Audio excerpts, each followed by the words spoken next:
তারপর তোমার দিনকাল কেমন যাচ্ছে? আমার দিনকাল খুব ভালোই যাচ্ছে। তোমার কথা শুনে তো মনে হচ্ছে তুমি আজকে অনেক এনার্জেটিক আছো। তোমার দিন কেমন কাটছে?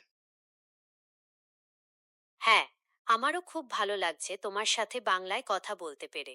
তুমি কি কোনো বিশেষ কারণে বাংলা শিখছো? নাকি এমনিতেই ভালো লাগে? আসলে আমার বাংলার প্রতি একটা ভালো লাগা আছে, আর বাংলা শেখাটা খুব মজার লাগে। তোমার সাথে কথা বলতেও খুব ভালো লাগছে। এটা তো খুবই ভালো লাগলো শুনে। যদি তোমার কোনো প্রশ্ন থাকে তাহলে নির্দ্বিধায় জিজ্ঞাসা করতে পারো। আমি এখানে আছি সাহায্য করার জন্য। অবশ্যই। তোমার সাহায্য পাওয়া কিন্তু আমার জন্য খুবই আনন্দের। তাহলে যদি কোনো প্রশ্ন আসে, নিশ্চয়ই তোমাকে জানাবো। তোমার যদি বাংলা ভাষা বা সংস্কৃতি সম্পর্কে কোনো কিছু জানার থাকে তাহলে আমাকে জিজ্ঞাসা করতে পারো। আমি তোমার আগ্রহের বিষয়গুলো নিয়ে আলোচনা করতে আগ্রহী।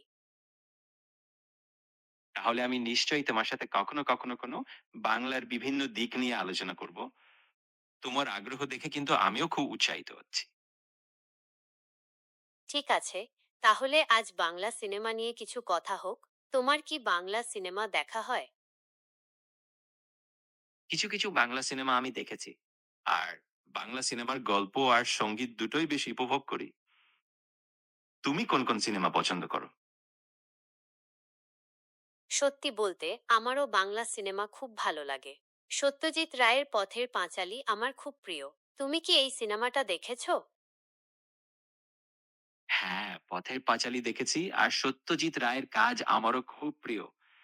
এই সিনেমার গল্প, চারিত্র আর সিনেমাটোগ্রাফি সবকিছুই দারুণ লাগে।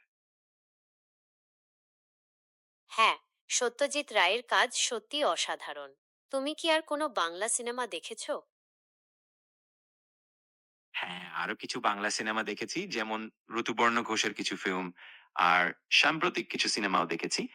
সব মিলিয়ে বাংলা সিনেমার একটা আলাদা আকর্ষণ আছে।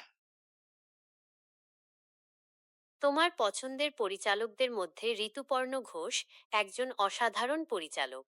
তার সিনেমাগুলোতে সম্পর্কের জটিলতা এবং মানবিক আবেগ খুব সুন্দরভাবে ফুটে ওঠে। তোমার কি তার কোনো নির্দিষ্ট সিনেমা ভালো লাগে?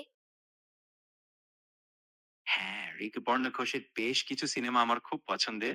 তার মধ্যে ১৯শে এপ্রিল আর রেইনকোট আমার খুবই প্রিয়। ওনার সিনেমায় যে সংবেদনশীলতা আর সূক্ষ্ম অনুভূতির প্রকাশ, সেটা আমাকে দারুণ টানে। ঋতুপর্ণ ঘোষের সিনেমাগুলো সত্যিই অসাধারণ। তার সিনেমাগুলোতে সম্পর্কের যে গভীরতা থাকে